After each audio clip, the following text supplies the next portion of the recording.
2장 22절부터 24절까지 말씀입니다.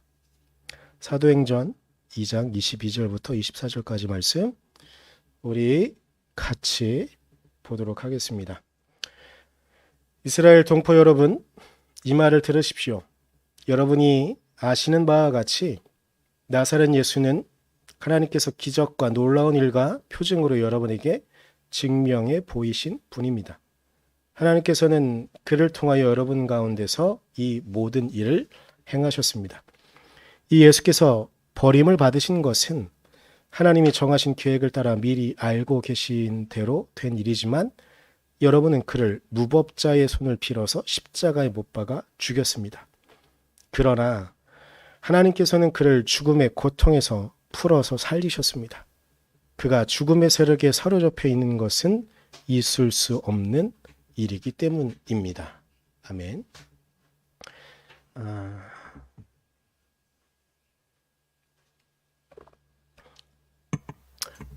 저에게는 끊임없는 고민이 있어요.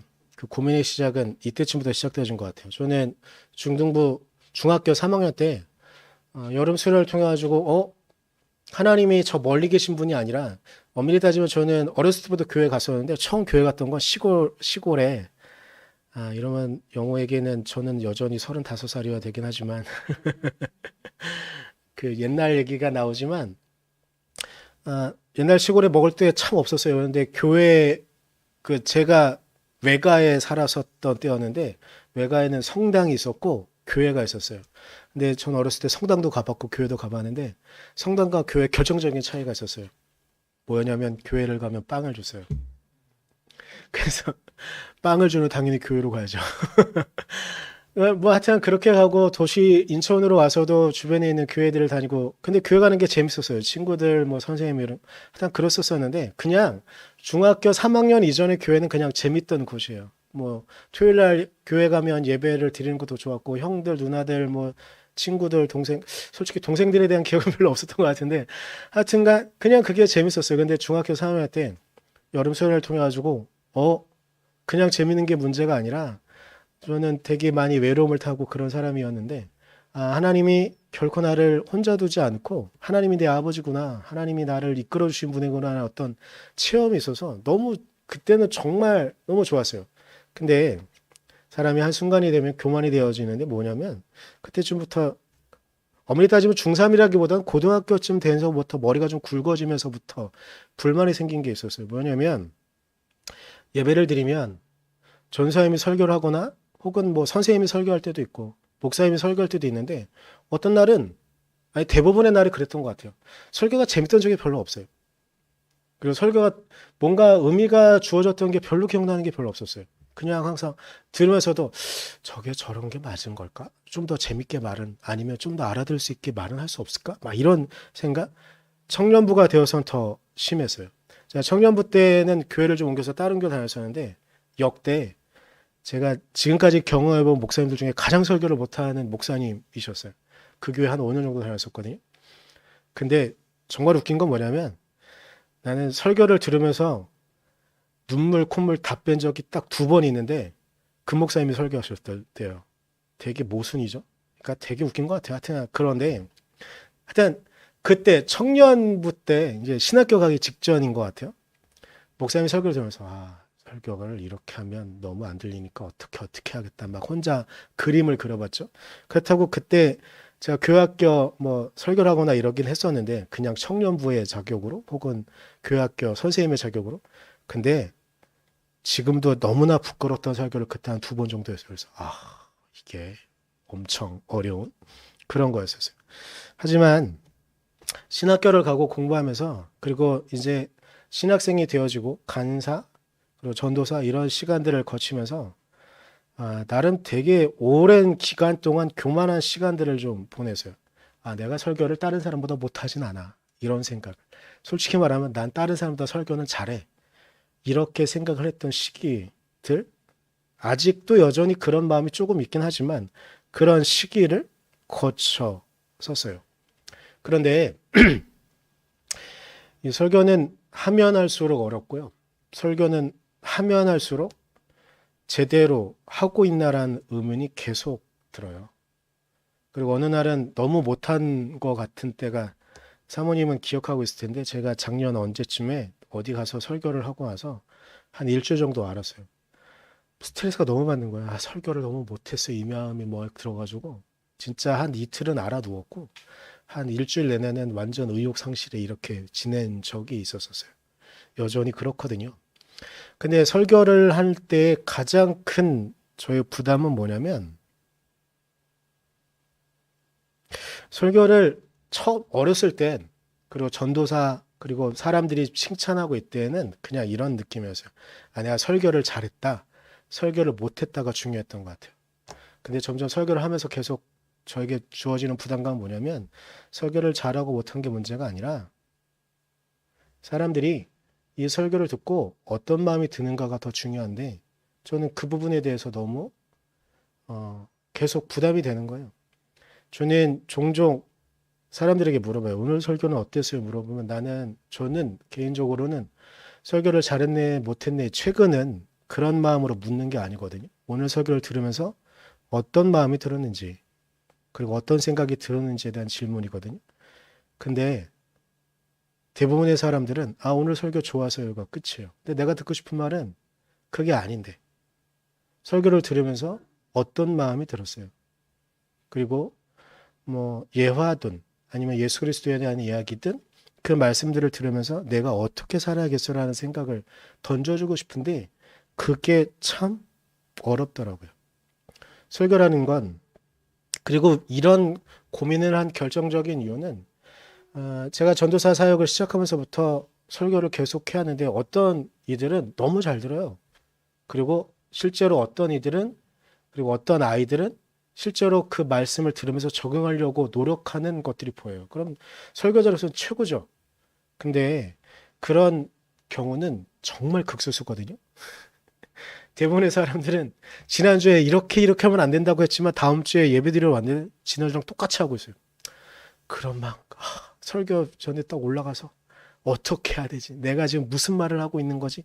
이런 생각이 막 든단 말이죠. 그래서 계속 고민을 하고 있는 것 같아요. 그래서 어떻게 하는 것이 정말 좋은 설교일 수 있을까?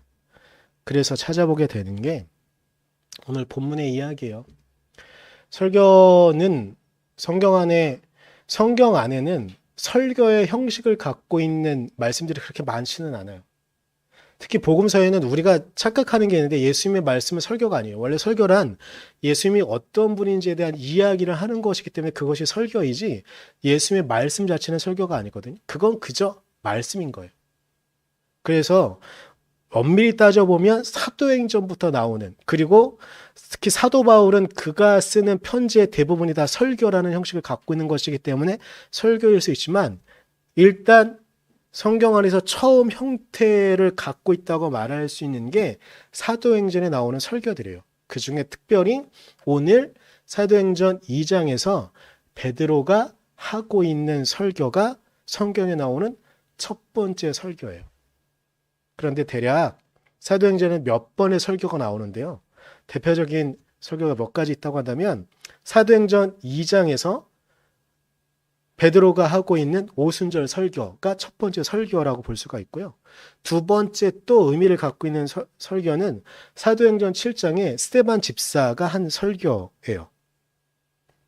그런데 스데반은 조금 특이해요. 그러니까 성서학자들은 이건 스데반이 했기보단 나중에 스데반의 순교를 보며 스데반이 이런 설교를 했을 것이다 추정하는 그런 부분도 있긴 하지만, 하여튼 스데반이 설교를 하고 있는 장면이 사도행전 7장에 나와요. 그리고 사도 바울의 이 말씀하신 거군요. 사도행전 13장에 사도 바울의 첫 번째 설교가 나오거든요. 그런데 제가 이렇게 늘 질비하게 늘어놓은 이유가 있는데요. 이분들의 설교 공통점이 있어요. 뭐냐면 예수님에 대한 이야기를 하고 있다는 거예요. 공통점이 있는데 예수님에 대한 이야기를 하고 있다는 거예요. 물론 그들의 수준과 그들의 학력, 요즘 말로 학력이죠. 그들의 지적 수준에 따라서 이야기가 조금 다르긴 하지만 근원적인 이야기는 예수님에 대한 이야기를 하고 있다는 거예요. 사도행전 2장 오늘 본문에서 베드로는 예수님께서 이 땅에 오셨지만 너희들이, 여기서 너희들이 유대인을 말하고 있는 거예요. 일단은 아직 사도행전 2장까지는 복음을 받아들일 수 있는 대상은 이방인은 아니었었어요. 유대인들이었거든요. 근데 너희들이 죽였다고 말하고 있는 건 유대인 너희들이 이 땅에 하나님께서 메시아로, 구원자로 우리에게 메시아로 예수 그리스도를 보내셨는데 너희들이 예수 그리스도를 죽였다. 그런데 그분은 그렇게 끝나지 않고 부활하셨고 하나님의 영광을 이루셨다. 제가 오늘 뒤에 이야기까지 너무 하면 길어가지고 그냥 22절부터 24절까지만 읽긴 했지만 뒤에는 너네가 어떤 일을 했는지에 대한 이야기를 아주 신랄하게 베드로가 이야기를 하고 있어요. 그런데 베드로가 말을 하면서 이 말을 들으십시오라고 이야기를 시작을 하는 거예요. 이거 자체가 바로 설교인 것이죠. 스테반은 조금 여기에서 그 베드로의 설교에서 조금 확장시켜요. 하나님께서 우리에게 약속한 메시아, 그분께서 이스라엘 역사들의 흐름 가운데 하나님께서 우리에게 약속한 메시아가 이 땅에 오셨는데 나를 죽이려고 하는 너희들이 예수 그리스도를 죽인 것처럼 또 그렇게 너희들이 예수 그리스도를 죽였다. 라는 이야기. 그런데 사도 바울은 확실히 조금 달라요. 사도 바울은 고대로부터 했던 이스라엘의 역사들을 논하는 건 똑같아요. 그런데 거기 안에서 율법에서 하나하나씩 하면서 계시했던 분이 누구냐? 그분이 바로 예수 그리스도라는 걸 증거하는, 아무래도 조금은 수준이 더 업그레이드되어 있는 설교래요. 그런데 다시 말하지만 이분들의 설교의 공통점은 이 말을 들으십시오. 어떤 말이냐? 예수 그리스도가 이러한 분이다라고 이야기를 하고 있는 것이죠. 어찌 보면 요즘 설교자로 친다고 한다면 무책임해 보일 수도 있어요. 예수 그리스도에 대한 이야기만 하는 것으로 사람들이 변할까? 설교자의 고민이 그거예요. 그 말을 하는 것만으로 그들은 변할까? 그런데 성경이 증거하고 있는 역사의 이야기는 뭐냐면 그 예수 그리스도의 이야기를 듣는 것만으로 그들의 이야기의 핵심은 이거예요. 우리는 죄인인데 우리를 위해 하나님의 아들이 이 땅에 오셨다. 근데 온 것만으로 끝나지 않고 우리를 위하여 십자가에 달려 돌아가셨다. 근데 이것만으로 사람들은 위로를 받는 거죠. 지금 세대에 이런 말만 하면 사람들은 너무 많이 들었던 말인데 뭐 그냥 그렇게 생각하죠. 하지만 고대의 사람들은 그것만으로 실제로 우리도 요즘 죄를 정말 많이 짓지만 저는 운전을 해요. 빨간불엔 딱지가 날라오기 때문에 직진을 안 하지만 전 노란불에 직진을 해요. 원래는 진입했을 때 가는 거지 진입하지 않았을 때 밟으면 안 되잖아요. 이거는 그나마 좀 겸손하게 말할 수 있는 거 하지만 제가 이 설교의 자리에 말고 다른 수없이 많은 얼마나 많은 죄들을 지켰어요. 근데 고대엔 지금보다도 삶이 더 척박하고 힘들었기 때문에 더 많은 죄들을 졌을 거예요. 그런데 그것 이야기를 듣는 것만으로 사람들에게 티는 나지 않았지만 말은 하지 못했지만 그들은 이미 스스로 수없이 많은 죄를 짓고 있다는 걸 알았던 거죠. 그런데 나를 위해 하나님께서 인간의 몸을 입고 오셨다고? 어떻게 그런 일? 근데 그분이 하나님의 아들이, 아니 하나님이 십자가에 달려 돌아가셨다고? 이것만으로 그들은 눈물을 흘리고 그분이 어떤 분인지 궁금해지기 시작했다는 거죠. 지금 과연 그렇게 말해도 되는 걸까? 그런데 왜 이 사람들은 이럴 수 있었을까? 어쩌면 제자들의 말을 통해서 예수님의 이야기는 전설이 되었을지도 몰라요. 실제로 죽은 분이 부활했다는 것 자체도 우리는 쉽게 인정할 수 없죠. 우리의 지적인 부분으로 그것이 가능하다는 것을 우리는 쉽게 수긍할 수 없어요. 하지만 제자들은 강력히 그렇게 말해요. 그리고 그렇게 말하는 이들이 너무나 확고하게 믿어요. 그러면 저것은 전설인가? 전설을 넘어선 신화의 이야기인가? 그런데 그를 강력하게 믿고 있는 제자들, 그리고 더불어 그 부활을 경험하지 않은 사람들마저도 그 이야기를 믿는 것들을 보면서 저기 어떤 힘이 있나? 점점 그 전설은, 그 신화는 자신에게 와서 실제로 살아가는 힘이 되어지고 살아가는 원동력이 되어지도록, 동기가 되어지도록 그들을 이끌었던 것이죠.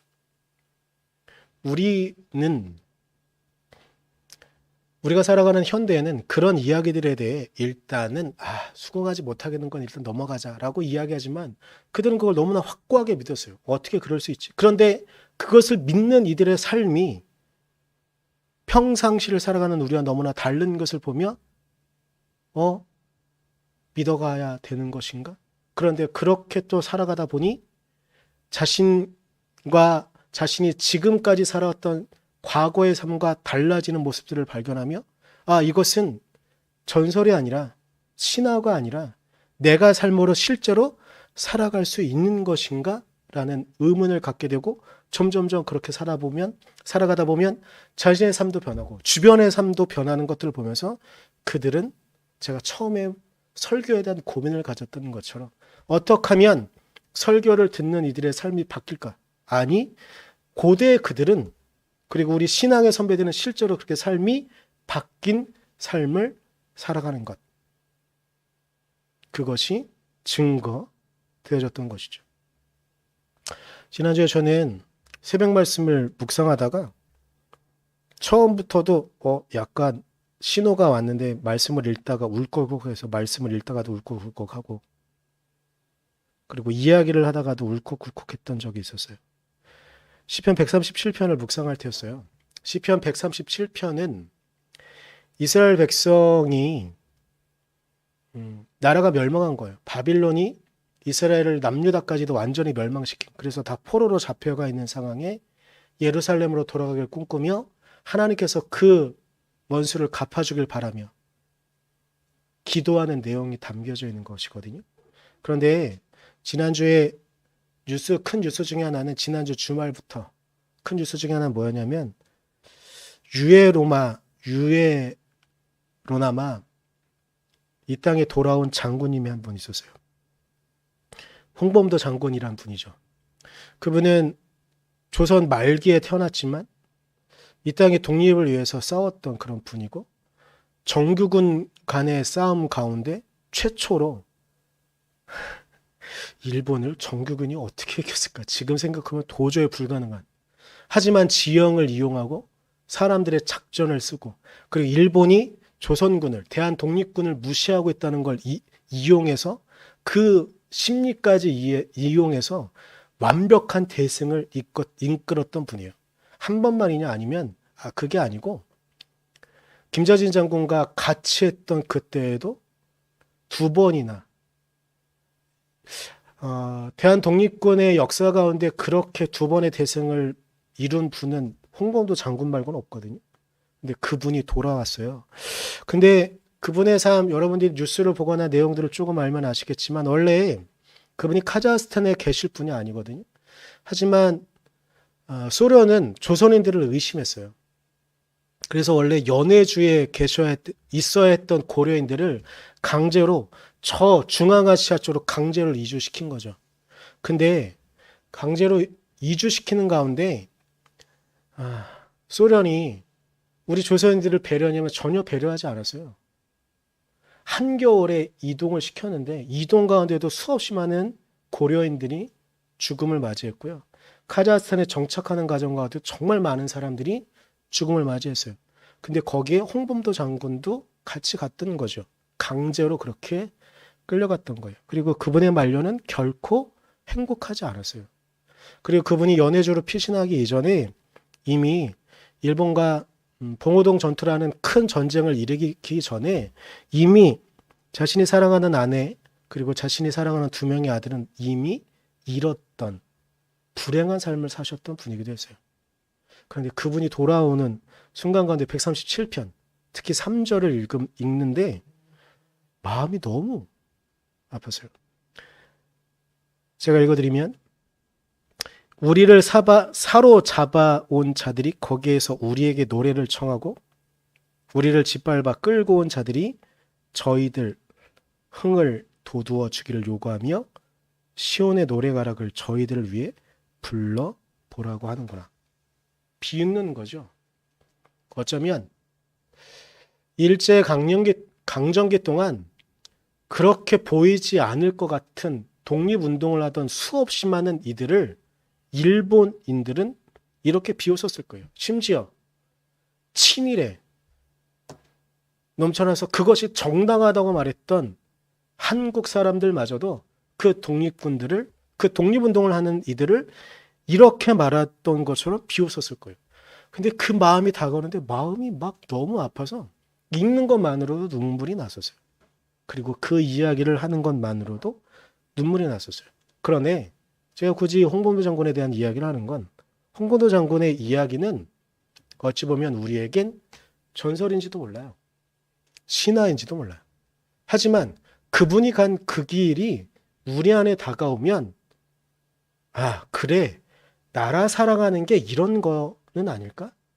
그리고 우리가 국권을 빼앗기면 지금 대한민국은 어느 때보다 잘 나간다고 하지만 순간 우리의 마음을 놓치면 국권을 빼앗기고 주변에 중국이, 러시아가, 일본이 혹은 미국이 우리나라를 자기 마음대로 하게 되면 홍범도 장군이 겪었던 고난을 우리가 또 겪을 수 있겠구나.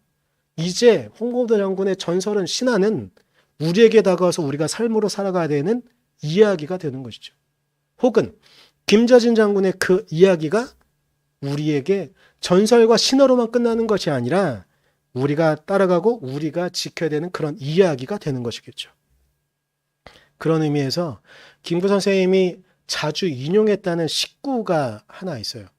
근데 저는 오늘 설교를 준비하면서 이게 그냥 인용한 식구가 맞구나. 어떤 이들은 이게 김구 선생님의 말이라고 이렇게 오해하는 이들이 있는데 들어보시는지 모르겠어요. 내가 남긴 발자취는 뒷사람의 이정표가 되리니라는 이런 말이 있어요. 아마 조금은 이 문구 자체를 다 기억하지 못할지 모르겠지만 들어보실 수도 있을 거예요. 근데 이건 원래는 조선 말에 이양연이라는 이런 선비가 야설이라는 시에서 쓴 말이라고 하더라고요. 원래는 전문은 이거예요. 눈 덮인 들판을 걸어갈 때에 어지러이 걷지 마라. 오늘 내가 남긴 발자취는 뒷사람의 이정표가 되리니라는 말. 그런데 김구 선생님은 이 말들을 마음가운데 계속 새기며 하는 거죠. 자기가 걸어가고 있는 이 길이 아직은 주권도 없고 독립의 길을 가야 되는 나의 다음 세대 사람들에게, 우리들에게 이정표가 될 거라는 걸 너무나 잘 아셨기 때문에 또 울컥한다. 그분은 그렇게 그 길을 가셨던 거죠. 이것을 아는 우리는 그러면 그 분이 가셨던 그 길, 이정표가 될 것 같아서 조심조심 오로지 대한의 독립만을 꿈꾸며 그리고 그분의 정말 유명한 말, 나의 꿈은 이 나라가 다른 나라를 공격할 정도의 군사력을 갖기를 원하는 게 아니라 우리나라를 지킬 수 있을 만한 정도의 국권을 바라고 국력을 바라고 다른 나라가 정말 우리나라를 부러워했으면 하는 건 문화의 힘만이 강성했으면 좋겠다. 근데 요즘 전 세계가 BTS만 한 거가 아니길 바라는 우리의 마음, 우리의 문화를 그렇게 다들 부러워하는 것. 어찌 보면 김구 선생님이 가셨던 그 삶의 이정표가 우리에게 그렇게 남아서 우리의 삶을 살아갈 수 있는 힘이 되어주게 한 것. 예수님의 삶도 마찬가지는 아니었을까요? 지금 우리나라가 누리고 있는 지금의 상황은 어찌 보면 이 민주주의라는 제도를 만들기 위해서 그리고 한민족이라는 민족의 정체성을 지키기 위해서 어떻게든지 싸워갔던 홍범도 장군이 말년을 살아가고 억지로 살아갈 수밖에 없었던 카자흐스탄에서도 여전히 고려인들은 조선의 문화를 지키고 조선어를 최대한 하고 그리고 그들은 최대한 후손들에게 조선의 이름을 물려줬던 그 노력으로 우리의 정체성이 유지되었던 것처럼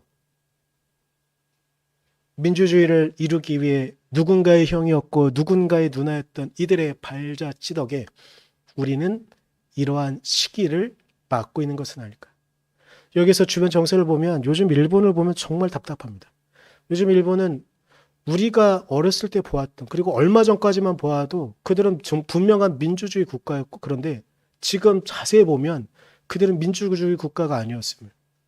지도층이 완전히 아무것도 갈 길을 몰라 하니까 시민 세력이 아무것도 하지 못해서 그저 끌려가고 앞날이 암울해 보이는 이 시기. 물론 딱 그렇지만 않을 거예요. 일본은 기초과학이 엄청 강한 국가이기 때문에 정치가 조금만 더 정신을 차리면 곧 아마 예전의 일본으로 돌아갈 수 있긴 있을 거예요.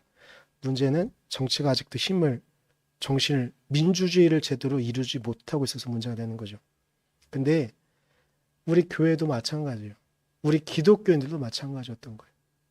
예수님의 말씀을 들으면 그것이 그저 어떤 이들에겐 전설이고 어떤 이들에겐 신화였던 이야기들이, 그리고 그들의 말을 전하는, 그들의 말을 듣는 이들이 이것은 그저 전설로 신화로만 끝날 것이 아니라 우리가 쫓아가고 우리가 따라갈 의미가 있구나 라는 것을 깨달은 우리의 믿음의 선조들이, 우리의 믿음의 선배들이, 우리의 믿음의 누나, 형들이, 언니, 오빠들이 걸었던 그 길을 쫓아가며 믿음을 지켜냈던 것이 지금의 대한민국의 교회를, 그리고 전 세계의 교회를 있게 한 원동력이 된 것이라고 저는 믿습니다. 예수 그리스도의 부활의 증거에 대한 여러 가지 증거들이 문서적으로도 여러 가지 있긴 있습니다. 그리고 성서 고고학적으로는 고고학을 아무리 뒤져도 예수님의 부활의 증거를 찾을 수 없습니다. 왜냐하면 부활하셔서 승천해 버리셔서 없어요. 그러면 사람들은 계속 시시비비를 가릴 수밖에 없을 겁니다. 뭐 고대 문헌을 하며 어떤 증거로 예수의 부활에 대한 이야기들이 문선이 있다 이렇게 말을 하면 어떤 사람들 그건 그저 잘못된 오개겠지, 혹은 주변의 이야기들을 전한 거지, 이렇게 계속 시비를 걸 수도 있습니다. 그런데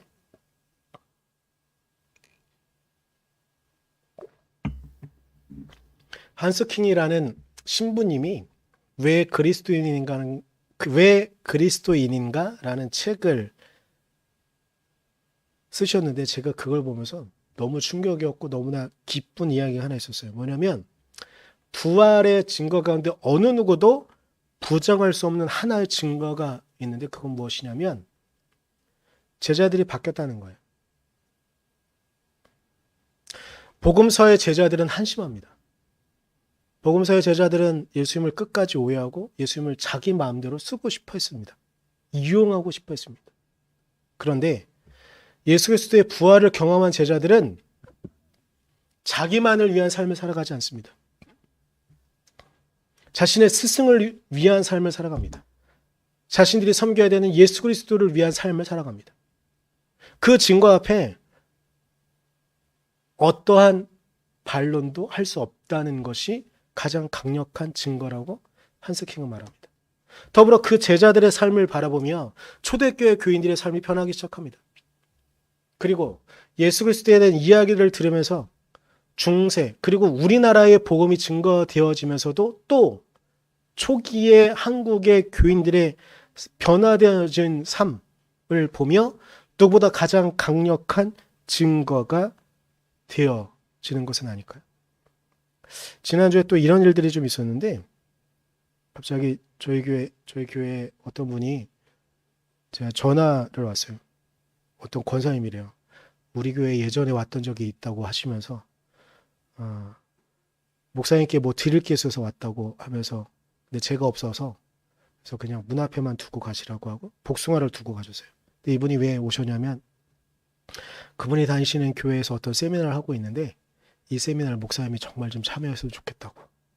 그래서 저는 저희 교회 주변에 계신 분인가 이렇게 생각하고 그냥 말았어요. 그리고 복숭아를 받아서 잘 달게 먹었어요. 그리고 이분이 말씀하신 유튜브 영상을 다는 보지 못하고 그냥 짧게 봤어요. 근데 이분이 전화를 또 하셨어요. 목사님 잘 보셨어요? 제가 그 세미나 했던 거에 자료가 되는 책을 목사님께 드리려고 하는데요. 목사님 언제 교회 오세요? 네. 언제 갈 건데 몇 시에 이렇게 합니다. 근데 이분이 그 말씀한 시간에 또 오셨어요. 또 복숭아를 들고 오셨어요. 그래서 저는 그냥 핸드폰에 복숭아 권사님이라고 저장을 해놨어요. 근데 제가 이분을 만나면서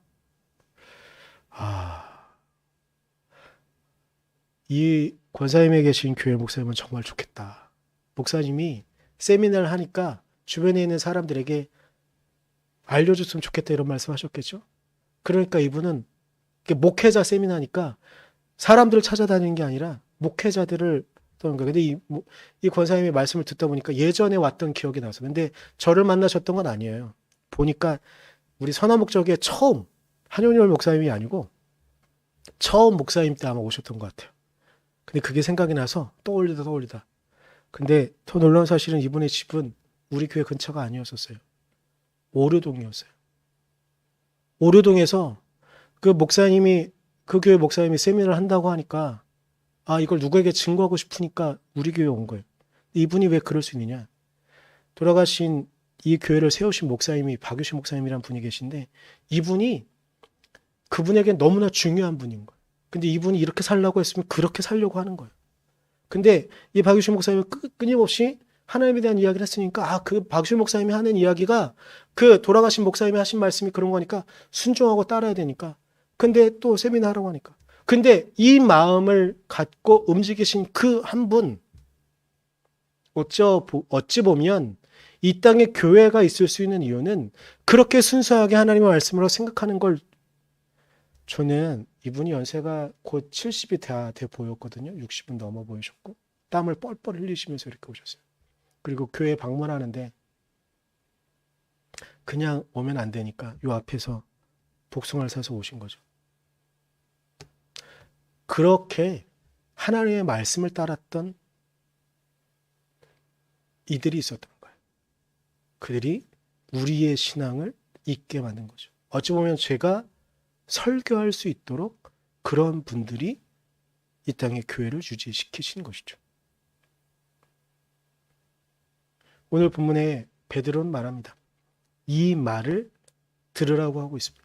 왜 이 말을 들으라고 할까요? 이 말에는 예수 그리스도에 대한 이야기만 있습니다. 예수 그리스도가 이런 분이라고 이야기합니다. 이렇게 사시다 가셨다고 이야기하고 있습니다. 우리가 그를 이렇게 따라가야 한다고 말하고 있는 것입니다.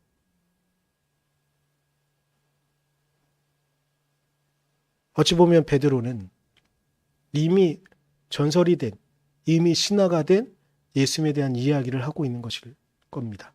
그런데 베드로는 전설을 이야기하는 것이 아니라 신화를 이야기하고 있는 것이 아니라 그가 변화된 삶을 온몸으로 표현해 주고 있던 것은 아닐까요? 저는 앞으로도 이럴 겁니다. 설교를 준비하면서 계속 갈등하고 고민할 겁니다. 그런데 제가 해야 되는 설교는 나의 이정표가 아니라 나를 이렇게 이끄시는 그리스도에 대한 이야기일 것입니다. 제가 그렇게 노력할 때, 제가 그렇게 최선을 다해서 저희 얘기가 아니라 나의 이정표가 되시는 그분을 여러분에게 이야기할 때 저의 바람은 그리스도께서 여러분에게 전설로 남고 신화로 남아서 신화를 넘어선 여러분의 삶을 바꾸시고 여러분이 그렇게 살아가는, 그렇게 삶을 살아가는 존재가 되어지기를, 그래서 여러분의 삶을 통해서 예수 그리스도의 부활이 의심되어지는 것이 아니라 저렇게 살아가는 이들이 그리스도 부활의 가장 강력한 증거가. 그래서 여러분의 삶이 이 말을 들으십시오가 될 거라고, 그리고 그렇게 되어지기를 저는 간절히 소원합니다. 우리 시간 잠깐 기도하겠습니다. 우리 잠깐 기도할 때 물론 우리는 이런저런 의심과 이런저런 의혹들이 생길 수 있습니다. 하지만 우리의 삶을 변화시킨, 우리의 삶의 변화의 원동력이 있습니다. 바라기는 여러분들이 오늘 기도할 때 하나님, 내가 예수 그리스도의 삶이, 예수 그리스도의 말씀이 그저 전설이 신화가 아니라 내가 나의 삶으로 쫓아가야 될 나의 삶의 이정표가 되어줄 수 있도록, 그렇게 내가 이정표로 보고 살아갈 때 나의 다음 세대에게, 그리고 내 주변의 누군가에게 또다시 쫓아갈 수 있는 이정표가 되어주도록 해달라고. 우리의 힘으론 부족할지 모르지만 당신께서 그렇게 이끌어 주실 때 그렇게 되어줄 수 있도록 해달라고. 우리 잠깐 같이 기도하도록 하겠습니다. 기도하겠습니다.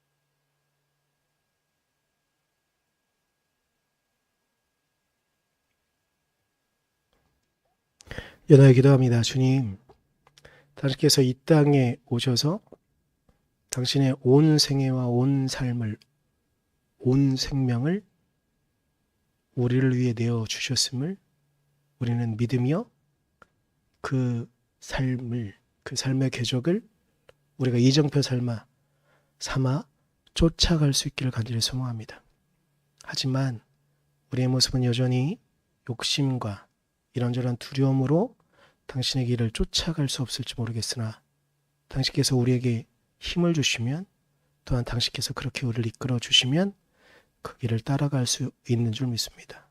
주님, 우리가 그 길을 따라가게 하시고 그렇게 이끄시는 주님의 은혜로 이 땅을 살아갈 수 있도록 주님, 우리를 붙잡아 주시고 우리의 삶이 이 말씀을 들으십시오가 될 수 있도록 우리를 이끌어 주십시오.